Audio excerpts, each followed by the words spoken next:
नमस्कार, मैं सीए गर्जना राठौर आज प्लाज्मा डोनेशन के बारे में आपसे बात करने जा रही हूँ। आपसे अनुरोध है कि आप प्लाज्मा डोनेशन को समझें व ज़्यादा से ज़्यादा आगे आकर प्लाज्मा डोनेट। आज हम बहुत ही भयानक दौर से गुजर रहे हैं। कोविड-19 की सेकेंड वेव ने हम सभी को बहुत बुरी तरह इफ़ेक्ट किया हुआ है। ऐसे में एक पद्धति जो कारगर साबित हो रही है वह है प्लाज्मा पद्धति।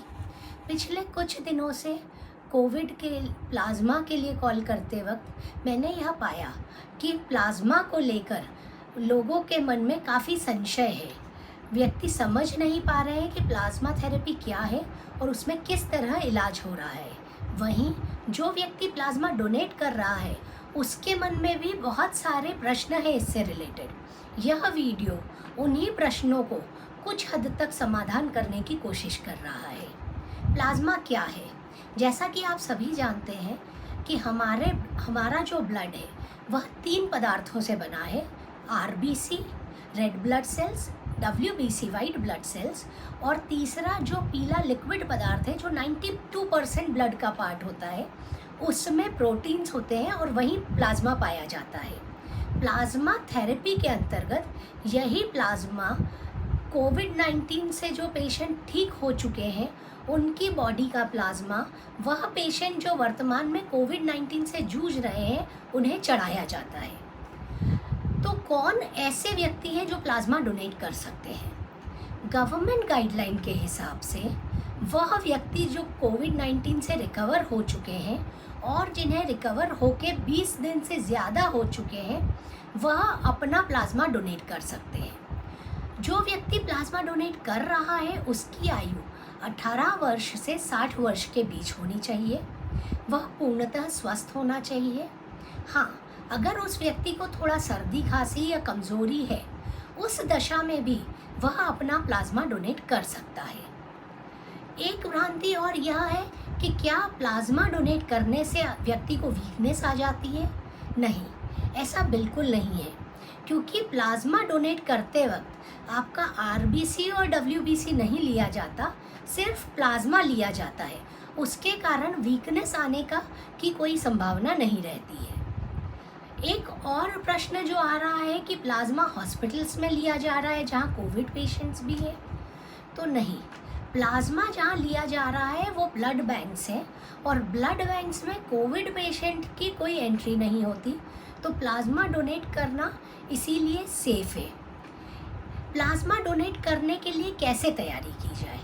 प्लाज्मा डोनेट करने के लिए यह जानकारी होना आवश्यक है कि आपका ब्लड ग्रुप क्या है, साथ ही आपकी बॉडी में एंटीबॉडीज़ कितने हैं। एंटीबॉडीज़ एक लेवल तक है तभी आप प्लाज्मा डोनेट कर सकते हैं, अन्यथा लोअर एंटीबॉडीज़ होने की दशा में आप प्लाज्मा नहीं डोनेट कर सकते हैं। प्लाज्मा कितने अंतराल में व कितना डोनेट किया जा सकता है? प्लाज्मा डोनेशन हर 15वें दिन किया जा सकता है और एक व्यक्ति जो कोविड से रिकवर हुआ है उसकी बॉडी में एंटीबॉडीज़ लगभग 3 महीने तक रहती है। सो लगभग आदमी 3 से 4 बार प्लाज्मा कन्वीनियंटली डोनेट कर सकता है। प्लाज्मा कौन डोनेट नहीं कर सकता है? वह महिलाएं जो प्रेग्नेंट है या वह व्यक्ति जिन्हें डायबिटीज़ है, हाइपरटेंशन है, कैंसर है, थैलेसीमिया है, एड्स है, ऐसे व्यक्ति प्लाज्मा डोनेट नहीं कर सकते हैं। साथ ही ऐसे व्यक्ति जिनका वज़न 50 किलो से कम है वो भी प्लाज्मा नहीं डोनेट कर सकते हैं। प्लाज्मा डोनेशन के वक्त क्या सावधानियां रखनी चाहिए? प्लाज्मा डोनेशन के वक्त सिर्फ यही सावधानी रखें कि आप प्रॉपर भोजन लेकर प्लाज्मा डोनेट करने जाएं। प्लाज्मा डोनेट करने में कितना समय लगता है? लगभग 1.5 से 2 घंटे प्लाज्मा डोनेशन के लिए लगते हैं। प्लाज्मा डोनेशन का क्या तरीका है? प्लाज्मा डोनेशन के वक्त आपकी बॉडी से डॉक्टर्स ब्लड निकालते हैं, उस ब्लड में से प्लाज्मा निकाल लिया जाता है, वह ब्लड पुनः आपकी बॉडी में चढ़ा दिया जाता है।